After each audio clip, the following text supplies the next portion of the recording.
we've all been trained in Euclidean geometry, three-dimensional worlds. Einstein made scientific history by recognizing that we really live in four dimensions by adding time to the mix. Time is a physical property. We know that we live in at least 10, that's the current dimensions. 4 of them are directly, we can experience them. But we know there's 6 others that we can't get at directly, but we know we can infer their existence mathematically.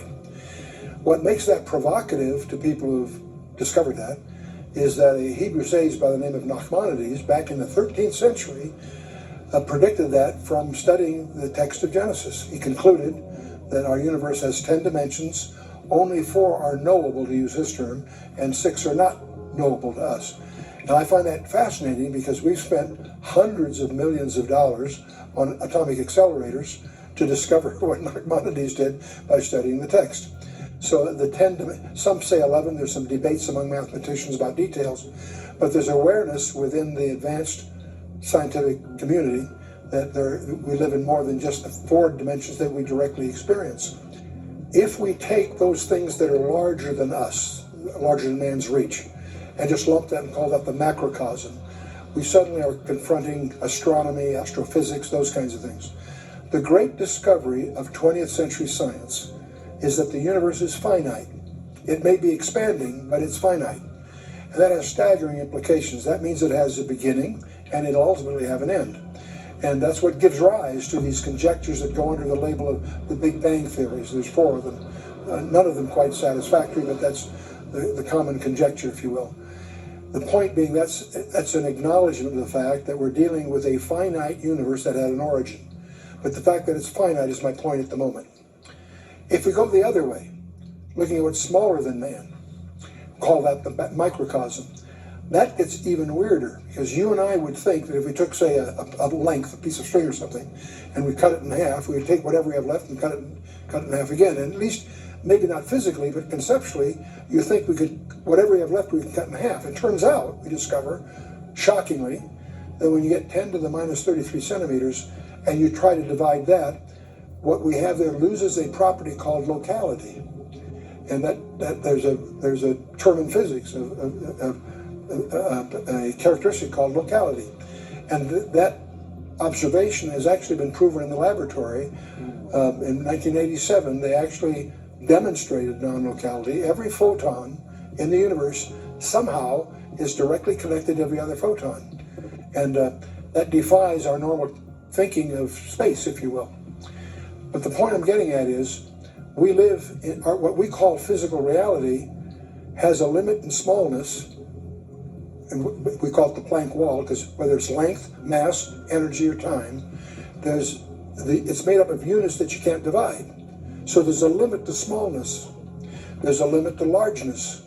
So what we discover what we call physical reality is a digital simulation.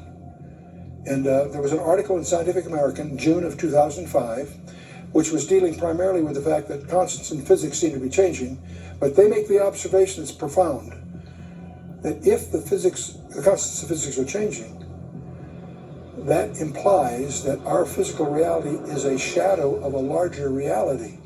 And I was blown away when I first saw that, because that's exactly what the Bible's been saying all along. And so that leads to a conjecture that the universe, created with 10 dimensions, something occurred to restrict us to the 4 that we experience. Many of us, because of passages in the Bible, Romans 8, and that in Genesis 3, when God declares war because of the fall of man, the creation was made subject to the bondage of decay, the entropy laws and all of that. Apparently we're somehow tied to God's curse on everything we know about the creation is post-curse. Prior to the curse, it may have had 10 dimensions, and for some reason it was fractionated. So that some of us tend to regard those 6 inaccessible dimensions as the domain of things like angels, the domain of paranormal behavior. And it's our suspicion that the UFOs somehow are trafficking from those dimensions into ours.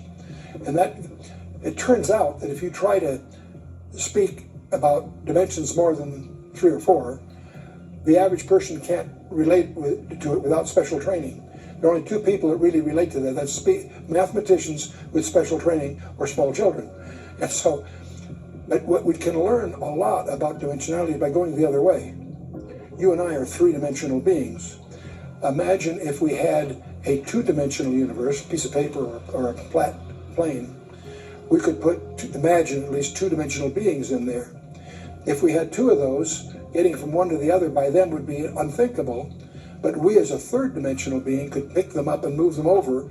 To them, a miracle has happened beyond their understanding. If I, as a three-dimensional being, put my finger through their two-dimensional world, they wouldn't see my finger. They'd see a thing that was a ring, and then it would shrink if a ball passed through, it would appear as a dot. It would become a ring. In other words, it only would be seeing the intersection of that three-dimensional thing with their two-dimensional world. So we begin to get some feeling for dimension. Another example, if I have two beings there in that two-dimensional world, I could put my finger a millionth of an inch away from each of them, no matter where they are. I can enjoy greater intimacy with each of them than they can with each other. So we suddenly read the whole concept of an additional dimension starts to, you get a feeling for what that might mean. The evening of the resurrection, they were gathered in a room, frightened, doors were locked, six-sided space, four walls, floor to ceiling. They're there, nervous. And who shows up right in the middle but Jesus himself? At first they're frightened, naturally, confused, thinking maybe he's a spirit or something, and he challenges them. He says, handle me and see. A spirit doesn't have flesh and bone as you see me have. So he, in his resurrection body, has some peculiar properties, because he apparently, obviously, has the ability to enter and leave a six-sided space without passing through the six sides. And a mathematician can deal with it. There's ways of mathematically dealing with that. To a mathematician that's skilled here, he would argue that it would take at least 11 dimensions to do that the way it seems to be described. Fine, whatever it is, it is. John, in his first letter, in chapter 3, verse 2, makes an interesting remark. He says, beloved, it doth not yet appear what we shall be, but we shall know that when he shall appear, we shall be like him, for we shall see him as he is. What I hear that saying is that we will enjoy the same dimensionality he has. If I show you a picture of me, I'm showing you a two-dimensional representation of a three-dimensional object. That's not what we're talking about here. We're talking about something that's more comprehensive. We shall see him as, we will be like him, for we shall see him as he is. So that gives us a glimpse of what the resurrection body that the Bible talks about deals with. But again, see, we're going into what would be called technically a hyperspace, more than three dimensions. And that's not easy to do with. I spend more of my time, and as I try to promote the Bible in various contexts, I spend most of my time undoing the effects of bad science. Most of what we're taught in college, not just high schools, is not true. Astronomy is obsessed with gravity, and if you get outside the solar system itself, gravity becomes a non-player. The plasma physicists have been trying to tell us that for years. No one's listening. So that's why we did Beyond Newton as we went into all of that. The electric sky, the fact that when you get out to galaxies, you're talking about electrical behavior, not gravitational behavior. The astronomy world hasn't discovered that because gravity's instinctive. The James Clerk Maxwell equations are not instinctive.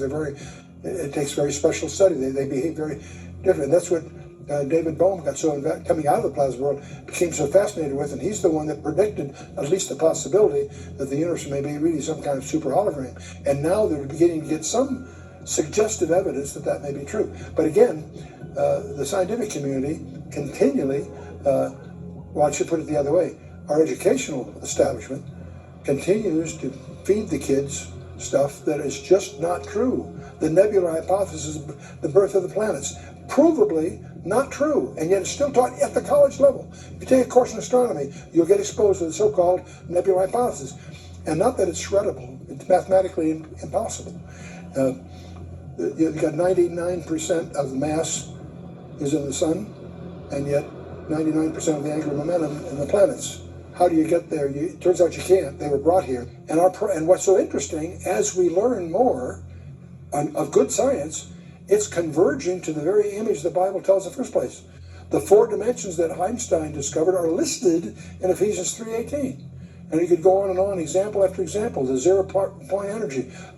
Some of the most advanced concepts in the field of astrophysics are in the Bible, but just not recognized because of that disjuncture.